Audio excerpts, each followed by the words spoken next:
Okay, thank you very much. And thank you to the organizers and everybody that made it possible for me to be here. On the first slide, I want to immediately point out I have a collaborator in John Licata, one of my PhD students in this, and specifically for conveying further generosity, this work is supported by AFOSR in the United States and by ONR in 2 grants, and of course CCDCOE, without which this would not be possible. Now, John and I come from more than these other places we're affiliated with, a laboratory, and that's what I highlight there first. And again, there's more highlighting of my sponsors.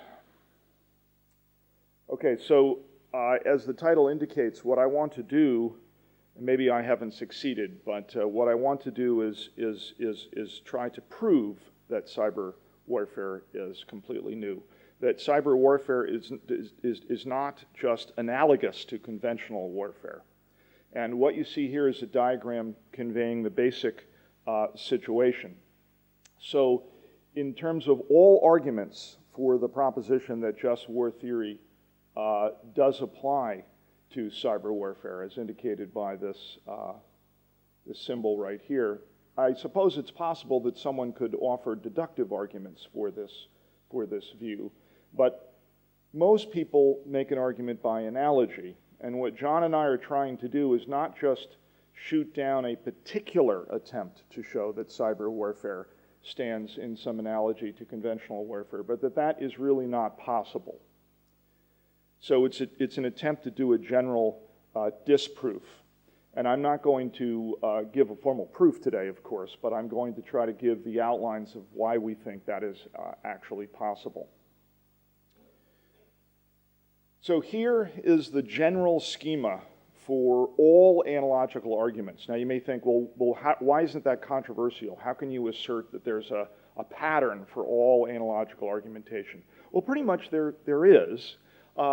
Notice there's this notion of proposals here. There are all kinds of fine-tuning ideas that go on that people have articulated as to specific things you have to do when you give an argument by analogy. But basically, the situation looks like this. You have some source domain and then some target domain, and you want to transfer truths about the source to truths about the target.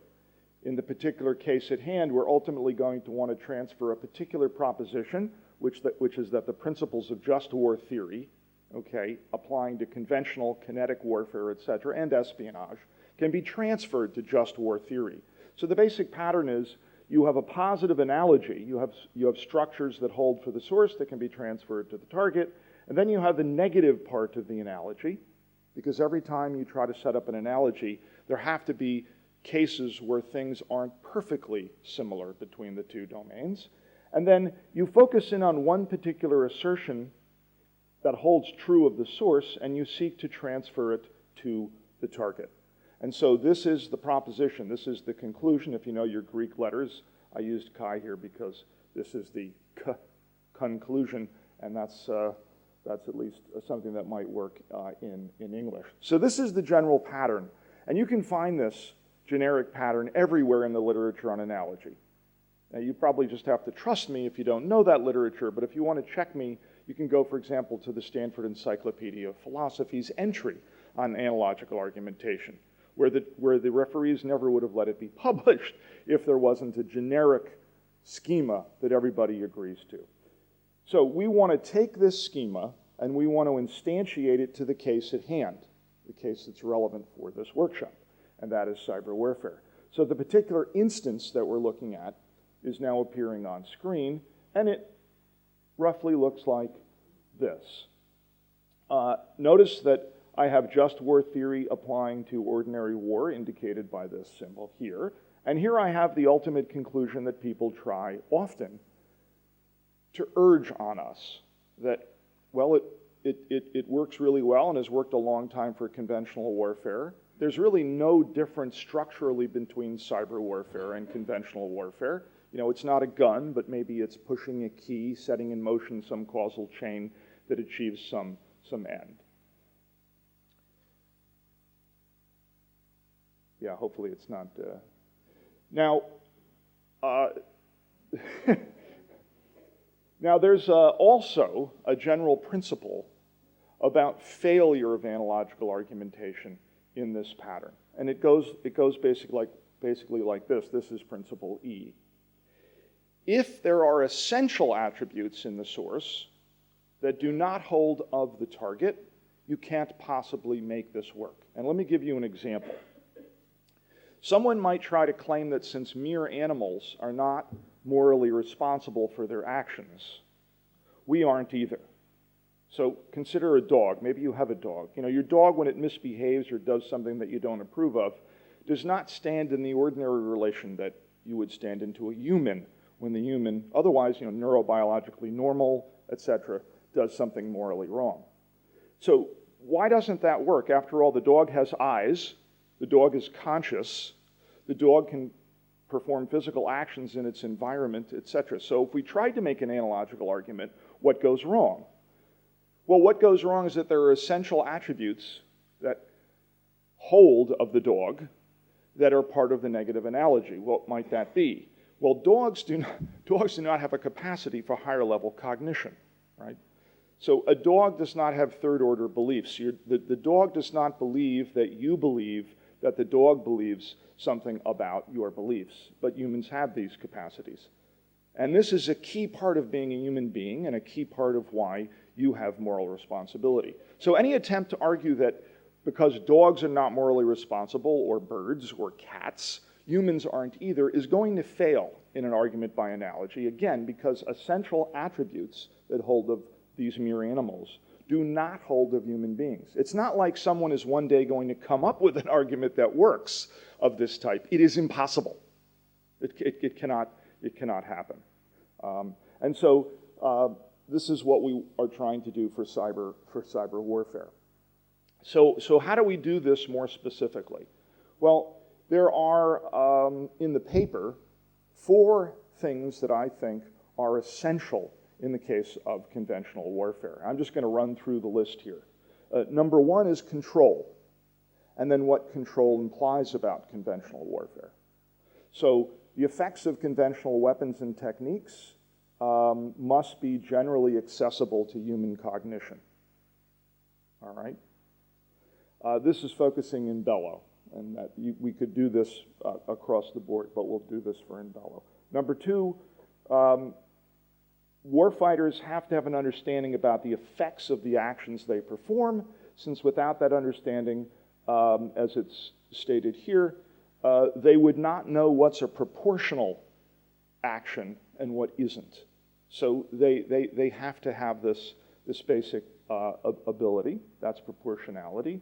Warfighters can perceive ordinary physical objects. Now, you won't find, by the way, the specific quartet word for word in any presentation of the principles of just war theory. Just to be clear here, what I'm saying is when you look at control, proportionality, etc., and you look at those principles, what you find is they immediately entail the essential attributes I'm talking about, right?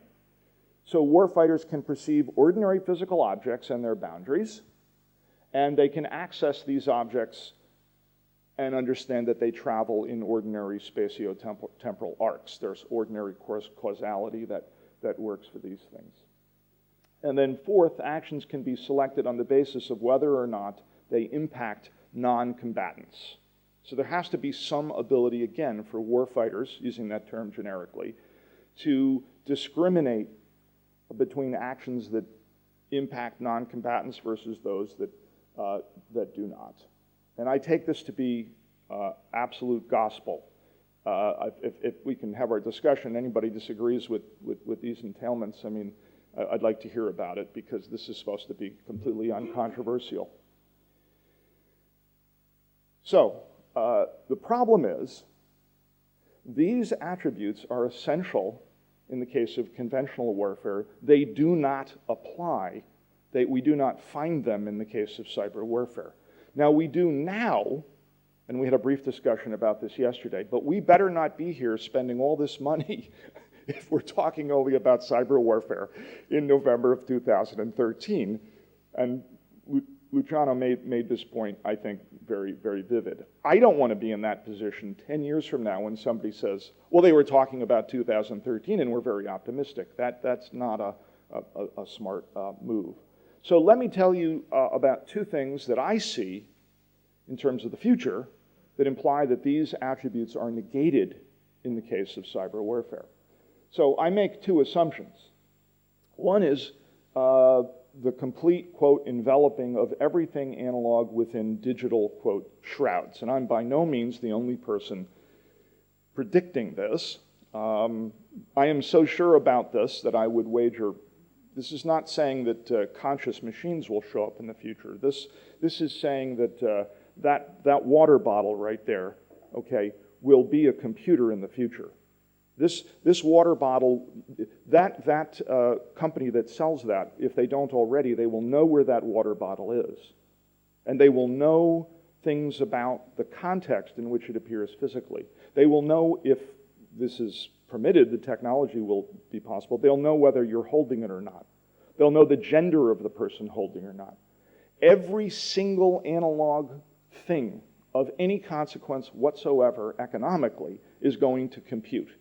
There will not be a gun, okay, that is not shrouded in software. Now there will be people who want to build those guns, but in general, high-tech armies are not going to have those kinds of guns for various reasons that we can go into. So that's the first assumption. And the second assumption is an assumption about the future of AI and where we're headed.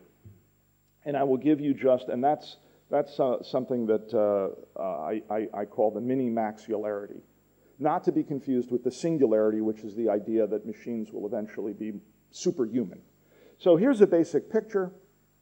What I'm saying is that when we look at the future of AI, we really don't have to have tremendous confidence about what's going to happen to believe that what we've seen so far in the case of Watson, this is the emblem for the Watson system from IBM, we don't have to have a sort of irrational exuberance about AI to believe that if we just keep going on the track we're going on, machines will have the capacity to themselves autonomously bide their time and seek to perpetrate attacks. We should just be able to let them go, and they will do that. So I will not speak in detail about this, but it's optimism, but I think it's realistic optimism because it's an extrapolation from what we see to be the best AI systems today. Now, just very quickly, what would be an example of something that I don't believe is on the radar screen right now, but what would be possible as AI continues? And that's automated spear phishing. So right now, we know, I mean, when the New York Times carries stories like this, we know it's happening, right?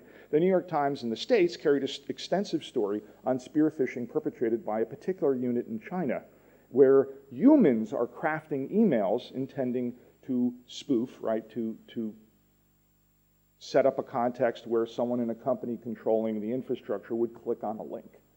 Right? There is no reason why this cannot be automated. And if you're interested, I can show you an initial demonstration for how that would work, where I will spare you the formal account of how to do this. It basically takes the Operation Mincemeat, the famous Operation Mincemeat case from the Annals of Espionage, looks at the formal structure of that, and then implements that structure in the case of spear phishing. So we have a set of real demonstrations of this where the emails in Chinese are, we're pretending to attack the Chinese. So the machine comes up with emails, does the translation to Chinese, and sends it to these would-be hackers in China, asking them to click on links. And so this is just an example. I know there are no details here, but if you want to see more, please just contact me. So here we have the four attributes again, and the reasoning is very, very simple. Given these two assumptions, these attributes, which are essential to conventional warfare, do not hold in the case of cyber warfare under these two assumptions.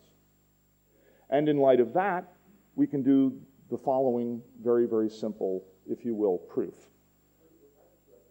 The two assumptions are, sorry, Uh, the two assumptions,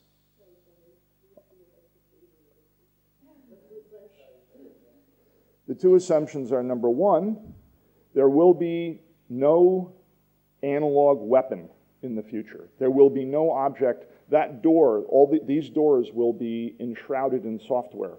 So the digital will completely encompass the analog, and we're seeing this.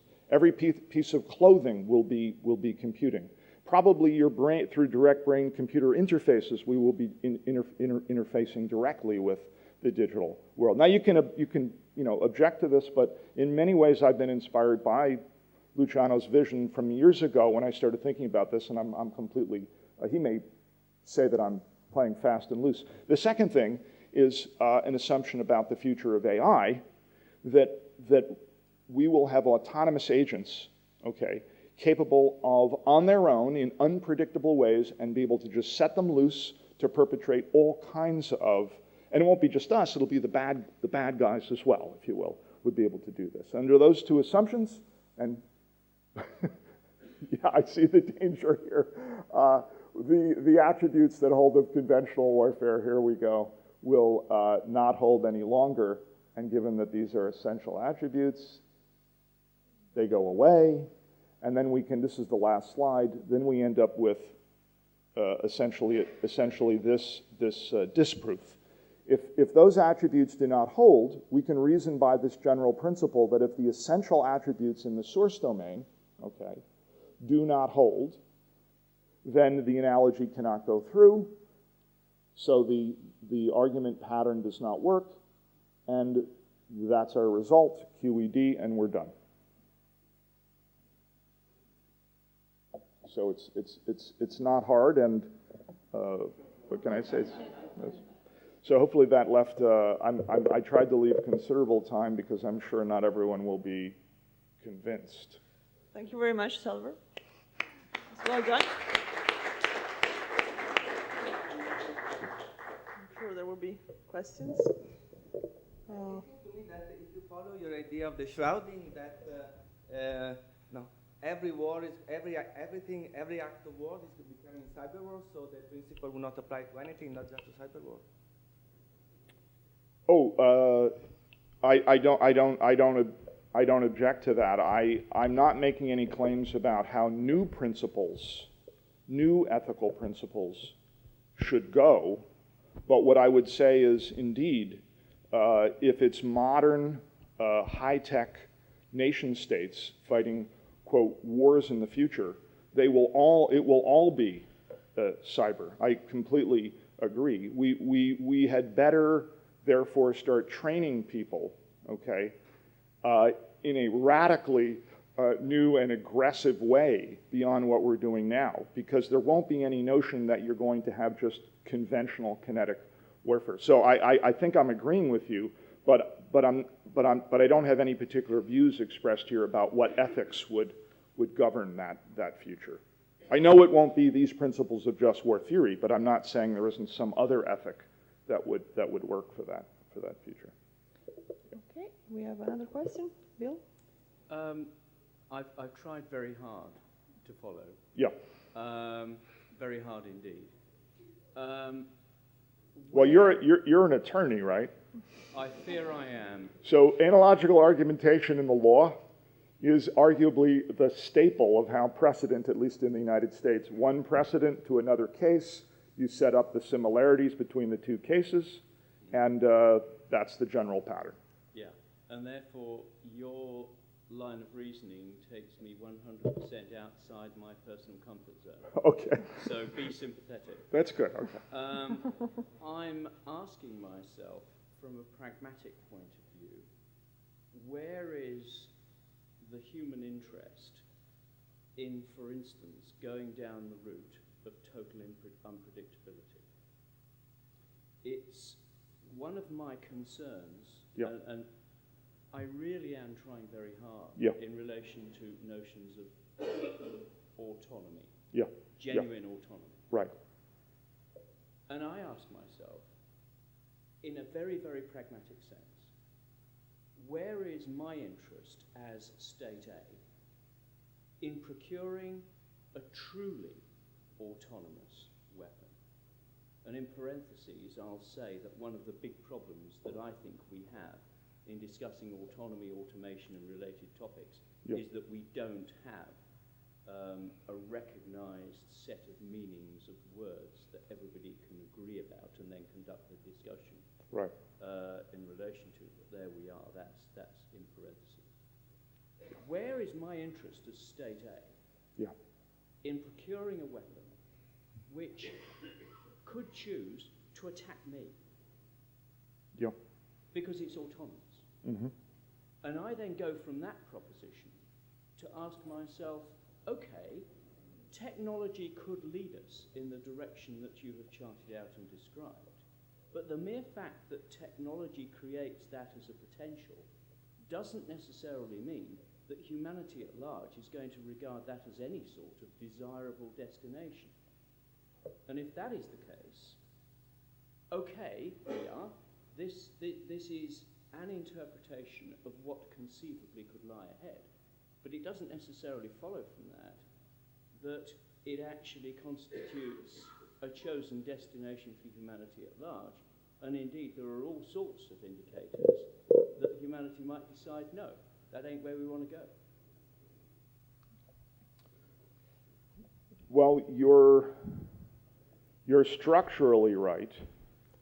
That is, there is no proof that this future will unfold, and there is currently a host of reasons for why we would not want to go to total autonomy from a military standpoint. And in fact, the policy, at least of the United States military, is that a human in the loop or a human on the loop is an inviolable principle. The problem is that that is not the attitude of our adversaries. So if I was a non-state actor and I had the financial wherewithal, assuming that I have in my group the intellectual wherewithal, the first weapon of choice for me would be an automated weapon of incredible lethal power. And I'm not sure I'd give a damn about how it might boomerang on me. So if we face automated and extremely fast AI technology in the future, so that any notion of a human on the loop is almost preposterous, just because of the time it takes for humans to cognize, we will have no choice but to enter this maelstrom. Now, I could be just pessimistic. We might never face these kinds of weapons against us. And maybe we can put this not in terms of the United States, but NATO. But if we do, and we can't decide quick enough, again, we will have no choice but to take that plunge. So what you're doing is putting your finger on a further assumption that I'm, in fact, I confess, making about the future, and that is that we are not going to find it possible to resist taking that plunge. And I think I could make the argument just in terms of robots. I think very briefly, Yeah. I take your point entirely insofar as it relates to notions of automation. I think the minute that you go the next step, cross the Rubicon, if you like, to autonomy, Okay. I think that's where it breaks down. And I think it breaks down for both non-state actors and states. That's just my interpretation of it at the moment. Yep. But I reserve the right Yep. to change that interpretation, because this is something where the more you think, Right. the more you see other ghosts, if you like, Sure. in front of you. Sure. Okay, we have plenty of questions, so may I ask you to be very, very focused in pointing your questions, please. Okay, I'll try. I'm Lieutenant Navy Alessandro Cignoni from Modern Simulation Center of Excellence. There's something in your presentation. You were envisioning a future for cyber warfare where we will have Internet of Things, a sort of all digital elements interconnected and a sort of system with autonomous capability. And you said it's not comparable in analogous with legacy warfare and normal warfare. but you are comparing the past with the future. And perhaps in the future, in warfare, we will have a system with autonomous capability. Also in the military domains, we will have a lot of digital things everywhere. So what is it, this cyber warfare comparable to this nowadays warfare? And do you think that in the future it will be the cyber warfare that you were envisioning will be quite the same as the warfare that will be in the future? No.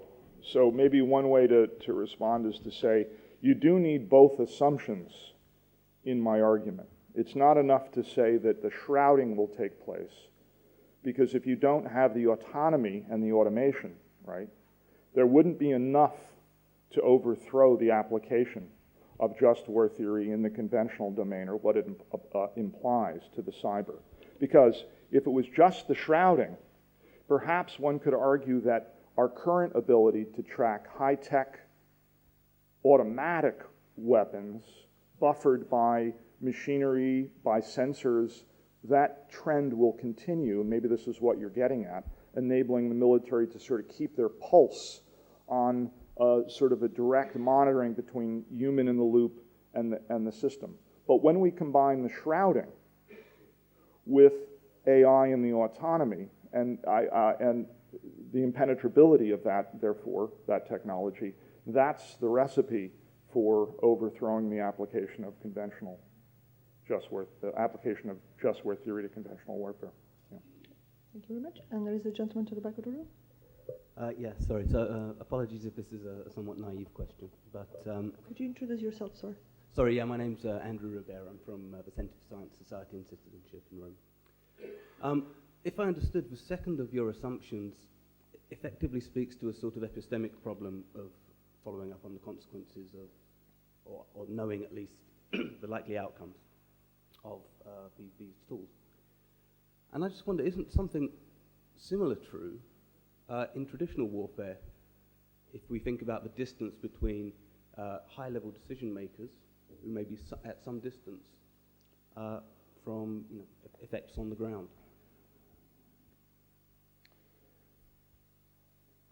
Well, I think your best bet to say that in some sense it already obtains in the conventional sphere would perhaps be historically the dropping of the use of nuclear weapons at the conclusion of World War II, where few people perhaps understood mathematically and physically what was happening and what the consequences would be.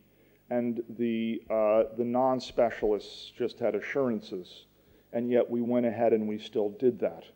But I think that was a grave mistake. When you're talking about situational awareness at the commander level, and then that going up to the ultimate decision makers in the Joint Chiefs and the Secretary of Defense and the states and the President, no, I don't see any. We may have to have a further discussion. I really don't see anything impenetrable there. What I see is a bandwidth problem, that when that analyst from the NSA delivers some information that does make it to the presidential level, yes, it's encapsulated. Yes, there's lots of missing information, but there's an entire set of machinery in place to penetrate all the way down and get really wonderful information. That situation is going to completely evaporate in the case of autonomous weapons with, if you will, intellectually speaking, a return magnified 1,000 times over compared to what we had in the case of nuclear weapons. I made the point yesterday that, I'd like to take a poll and see how many people in defense actually understand state-of-the-art AI right now. I'm very skeptical. Actually, I'm sorry. We have 4 more questions, so there is coffee break afterwards. You can crucify him while drinking coffee. So it's Luciano and Ugo. Thank you, Selm. Luciano Floridi, University of Oxford. Great talk, and as you may guess, we are on the same page. Just maybe a clarification about the actual argument, the logic behind the argument. And I wonder whether the argument could also work if, instead of focusing on the second, the particular schema line, the A, not A, you will be focusing on the not B, B line. In other words, I would expect to be able to, if anyone is not convinced yet, prepare a second paper where if the by elimination argument doesn't convince you, I can tell you more about the adding argument, and therefore I can show you that as though the features that were not there, those are the features that are there. Therefore, if the first half doesn't convince you, how about the second half? Because I think that maybe some people around here might find that even more sort of convincing. But I was just wondering whether you had considered this as a second strategy or not. We've considered it, but it's more, by its nature, innovative, given the state of the art in the literature on analogical argumentation, because the principle E is inherited directly from Hess, a woman who wrote extensively about the structure of analogical argumentation. And so we're really just piggybacking on her insights, and in that sense it's much less innovative. But formally, you're absolutely right. It shouldn't matter at all which side it is.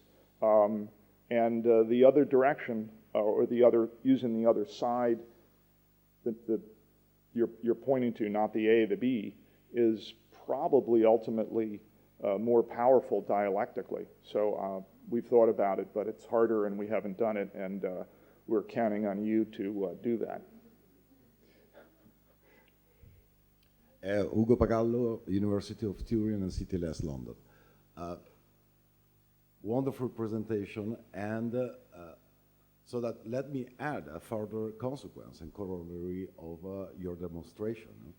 Since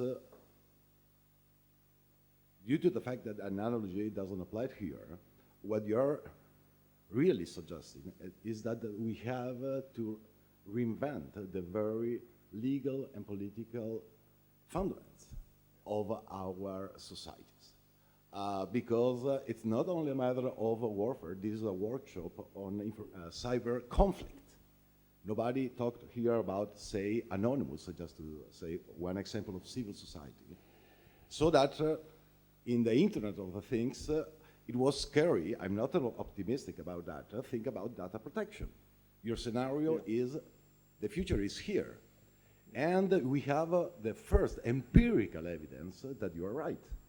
What has happened over the past 3 months shows that what's at stake here is already our constitutional liberties and rights. The next step concerns warfare scenarios. But they are the two coins, the two sides of the same coin, so that the further consequence has been already proved right by empirical evidence. So thanks for your presentation. Well, thank you for your kind words. I agree with you, but unlike my son, okay, I'm too steeped in cyber defense and cyber offense technically. I think I've lost some of the perspective that you refreshingly bring to the table, and he has a much deeper and passionate concern about privacy and the other issues. So I agree with you, but I have to confess, I unfortunately have been very focused on so far on the cyber security side and the cyber offensive cyber techniques. But I think you're right. Yeah. We have 2 more questions, and if you are very, very brief, we might have time for a 3rd question. So it's up to you. And is the gentleman? I'm sorry, there's a list. So it's the gentleman here. Thank you. Thank you. I'll be very brief. You're making some points about autonomy. Effectively, the most autonomous weapon system in the U.S. arsenal at this point, or any military's arsenal, is the 18-year-old private infantry soldier. We've developed thousands of years of mechanisms to control the autonomy of that asset in combat. You're postulating that none of this would be applicable to a fast AI? Well, when you say none of this would be applicable, what the this is in the case of the 18-year-old. Control of combatants on a battle space. Right, but what the this is depends on the type of human warfighter. So if we look at in the States, we look at our academies, they are phenomenally effective. They are arguably the most effective, at least, I mean, maybe it's too self-congratulatory, right? But they are arguably singularly effective educationally. West Point has been in business from the American standpoint since we had the Revolutionary War. It works very well. We ourselves are humans educating humans, using techniques that go back to where we're sitting here, right? If it isn't Roman, then it's Greek, and traditions that are rooted in being human and being in this situation. I don't see any obvious transference of those techniques to the case of educating, schooling, preparing, enabling learning to take place in the case of machines. Now, you could make that argument and perhaps convince me, but if that's an argument by analogy, my fear would be that you'll end up right back in the same unfortunate situation where the attributes are essential in the human case and then are denied in the machine case. I think you've just shifted, though, to an engineering question, not a question of structure. Okay. Well, so it's Matt, and then Ed, and we'll see, Randy, if we manage. Thank you very much. I'm not quite so convinced by the argument, because I think actually where it takes you is to a point in which it is analogous in all possible worlds apart from the one that you're positing. So in now, for example, where those two conditions do not hold, your argument therefore would not work. If all other possible worlds in the future, as Dr. Boothby pointed out, right, might not have those conditions, then right, they might be analogous. Right. So actually, where your argument gets you is it is analogous apart from in a case where there are these two conditions present. Right. Right. Absolutely. A proof from axiomatic set theory uses the axioms of set theory. And there really aren't any of those axioms. The same thing with the case of axiomizations of physics in the case of general relativity theory or quantum mechanics. For every axiom, you can find people who are skeptical. This is nowhere near that level of certainty, but there will be skeptics about these assumptions. I can only tell you, as best as I can tell, if this is the input, if these are, quote, the axioms, then we are in a very unfortunate situation. Ed? Yeah, and I think that gets to my question and back to Bill's original, which is you're not saying that the just war criteria are not applicable anymore. You're just saying that given these two assumptions, we won't comply with them, right? That's your main point, is that, in other words, it would be unethical to pursue these technologies or bring those two assumptions into being. I'm not saying that. That's a separate investigation. That might need to happen in light of other comments that were made back here about generalizing the situation. I haven't said that, but that might have to be the case.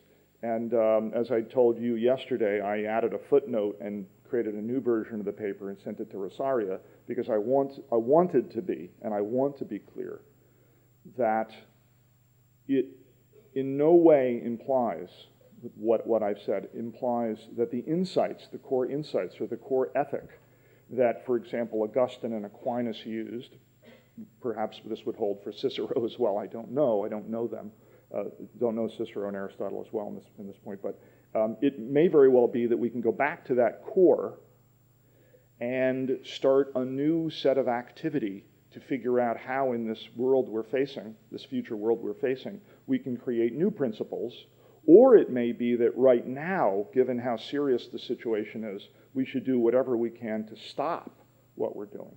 Now that I think is very, very unrealistic for the very same reasons that I gave in reply here, that I think, you know, it's an asymmetrical situation, so it doesn't really make any sense. Eventually, non-state actors with sufficient intellectual firepower and money will just take us down this road anyway, and we will not be able to maintain the principle of keeping the human on and in the loop, which would preserve the application, theoretically, of just war principles. Yeah. Okay, so thank you very much for the lively debate. I think the rest of the question can be addressed during the coffee break, if you're fine with it. Okay. So we now have a break, and we're going to reconvene at 15 past. Oh, I'm sorry, yes. Thank you very much. Yeah. Thank you. Thank you very much, Selmer.